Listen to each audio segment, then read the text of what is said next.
हिंदू बटेंगे तो कटेंगे। तो ये बयान जब आए थे तो मैं तो बहुत खुश हुआ था। क्यों?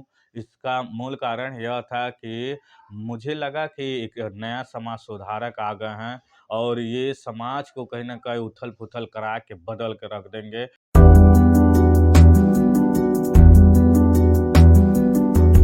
जय भीम, नमो बुद्धाय दोस्तों, मैं नन्हे Kumar Gautam baby news India में आपका स्वागत करता हूं। आज हम बात करने वाले हैं योगी के उस बयान के विषय में, जिस बयान में योगी जी ने कहा था कि हिंदू बटेंगे तो कटेंगे।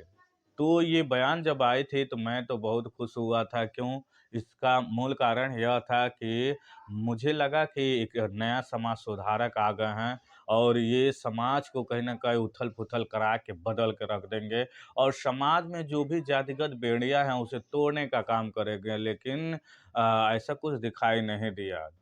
मेरा मानना था कि हो सकता है कि इतने दिन के बाद कोई तो ऐसा व्यक्ति आया जो हिंदू धर्म के तमाम जो बिखरे हुए लोग हैं उनको जोड़ने का काम करेगा और तमाम लोगों को जातिगत बेड़ियों से तोड़ के आज़ाद करेगा और आज़ाद करके एक बड़ा समाज क्रिएट करेगा जिसका नाम हिंदू दिया जाएगा। और हिंदू देने के बाद तमाम ऐसे जैसे एसटी, ओबीसी जो जातियां हैं और इसके अंतर्गत जो भी हजारों की लाखों की संख्या में जो जाति बनाई गई है उसको वो ख़त्म करेंगे और ख़त्म करके इनको जोड़ कर एक पूरे भारत में एक ऐसे कम्युनिटी तैयार करेंगे जिससे कहीं न कहीं ये प्रतीत होगा कि ये एक समाज के लोग हैं।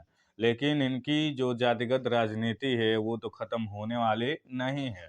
इनकी जो पहली मानसिकता है कि बाँटो और राज करो, कि जो कहते हैं कि ये लोग कहते हैं कि अंग्रेज़ों ने ये बाँटो और राज करो का जो प्रक्रिया है लेकर आया था। मैं मानता हूँ कि ये अंग्रेज़ों का देन नहीं है, भारत में ही इसका इजाद की गई थी। अंग्रेज़ों ने तो केवल भारत के उस राज करने की तकनीकी को सीखा था और उसी तकनीकी को सीखने के बाद इसी भारत देश में यूज़ किया था। आप देखते हैं कि भारत में एक विशेष वर्ग जो है समाज के उस स्तर पे अपना कद रखता है, जिस स्तर पे किसी दूसरे जाति के लोगों को नहीं रखता। 2 ऐसे वर्गों को बताई गई है कि ये अपर होते हैं, मतलब सबसे ऊपर की जातियाँ मानी जाती है और तमाम ऐसे संसाधनों में भी ऊपर है, हर चीज़ में उनकी जो बढ़त है वो सबसे ऊपर होती है। तो इसी को स्टडी करने का जो काम है अंग्रेज़ों ने किया कि ये समाज इतने सालों से इस समाज पे राज किया है तो कैसे किया है? तो उन्होंने देखा कि भारतीय समाज जो है कहीं न कहीं छोटी-छोटी जातियों में विभाजित है और छोटी-छोटी जातियों में जब विभाजित है तो उन जातियों को और विभाजित कर दिया जाए। तो पहले तो वर्ण व्यवस्था के आधार पे 4 वर्णों में विभाजित हैं और उसके बाद जातियों में विभाजित हो गए। आज जातियों में समझिए कि हर वर्ण में 4-5 ऐसी जातियाँ बन गई, 8-10 जातियाँ बन गए, जिसकी वजह से और विभाजित होते चले गए और सभी का एक प्रक्रिया बना दी गई थी, तो एक दूसरे से उनके माइंडसेट में ये सेट कर दिया गया था कि एक दूसरे से वो ऊँचे हैं, एक दूसरे से ऊँचे हैं। आज भी उसी जाति को ढोते हुए लोग के भूमि पे जाति हिंसा बहुत तेज़ी से बढ़ती रहती है और जातिगत राजनीति भी बहुत तेज़ी से होती है।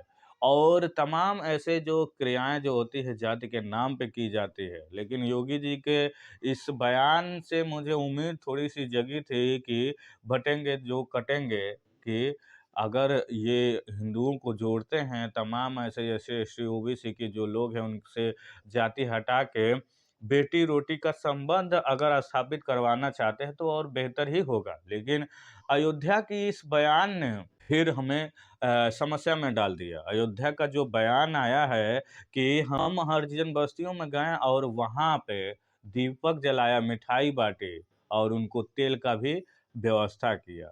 तो सोचिए कि एक संवैधानिक पद पे रहते हुए ऐसा शब्द का प्रयोग करना और जो कि न्यायालय वर्जित करता है कि इन शब्दों को प्रयोग नहीं किया जाए, क्योंकि इस शब्द का प्रयोग करने से एक कम्युनिटी को ठेस पहुँचता है और जिस शब्द का प्रयोग करने से किसी कम्युनिटी को ठेस पहुँचता है, तो उस शब्द का प्रयोग नहीं करना चाहिए। क्या योगी जी वाकई में हिंदुओं को जोड़ने वाले हैं या तोड़ने वाले हैं? तो इस बयान से तो स्पष्ट होता है।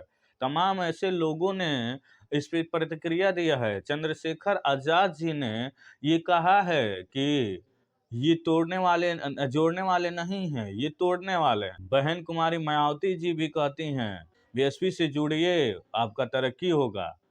ये जो तोड़ने वाले हैं उनसे मत जोड़िए।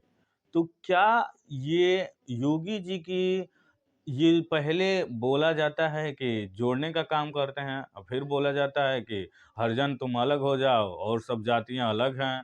ये क्या क्या हिंदुत्व में जो शेड्यूल कास्ट है, शेड्यूल ट्राइब की जो लोग हैं, उनको जोड़ा नहीं जाता है?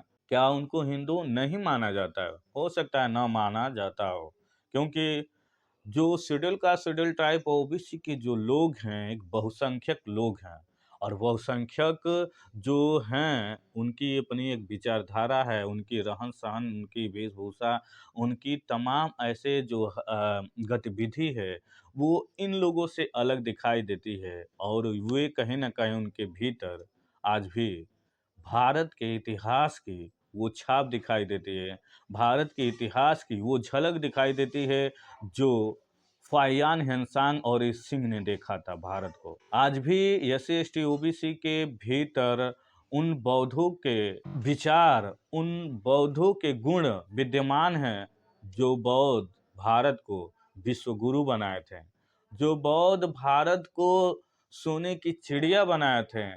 और उस बौद्ध के जो वंशज जो लोग हैं, जो एससी एसटी ओबीसी लोग हैं, वो पूरे के पूरे बुद्धिज्म से प्रभावित थे। भारत की तमाम ऐसे हिस्साएं जो हैं बुद्धिज्म से प्रभावित थे, और वही जो लोग हैं उनकी विचारधारा हैं आज भी उनके भीतर दिखाई देती है, बशर्ते वो लोग देख नहीं पाते हैं। और उनके भीतर हर पल अपने राष्ट्र के प्रति, अपने समाज के प्रति और अपने देश के प्रति एक बेहतर माइंडसेट होता है, और वो हर पल अपने राष्ट्र कल्याण के लिए सोचते हैं। कुछ लोग आते हैं और इन लोगों के भीतर जातिगत भेद डालते हैं, और भेद डालने के बाद उनको अलग कर देते हैं, और अलग करके उस पे इन पे राज करना शुरू कर देते हैं। आप देखेंगे कि भारत में कुछ ऐसी जनसंख्या के जो लोग हैं, मात्र मुट्ठी भर लोग हैं, लेकिन फिर भी भारत पे उनकी जो शासन करने की तकनीकी है वो सबसे ऊपर है।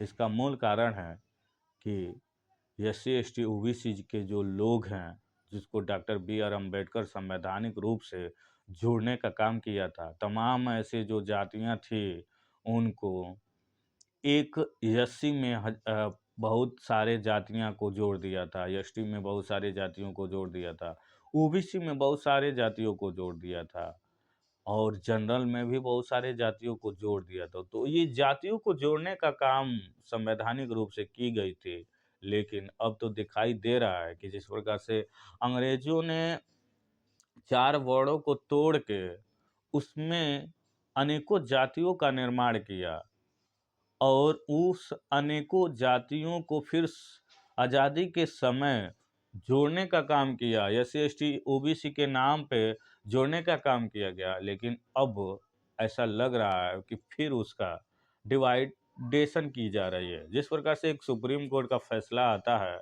और उसमें पहले ओबीसी का क्रीमी लेयर लाया जाता है जिसमें 2 हिस्सा लगाई जाती है, फिर एससी का क्रीमी लेयर लाया जाता है, लेकिन आप देखेंगे कि अपर कास्ट के आरक्षण में कोई ऐसा बदलाव नहीं होता है, और ना ही उनके हक और अधिकार में कोई भाग बनाई जाती है। तो ये कहीं ना कहीं सोचने का विषय है। वीडियो कैसी लगी? अगर अच्छी लगी तो वीडियो को लाइक करें, सब्सक्राइब करें और बेल आइकन घंटी को दबाना ना भूलें। नमस्कार दोस्तों, जय भीम, जय जोहार।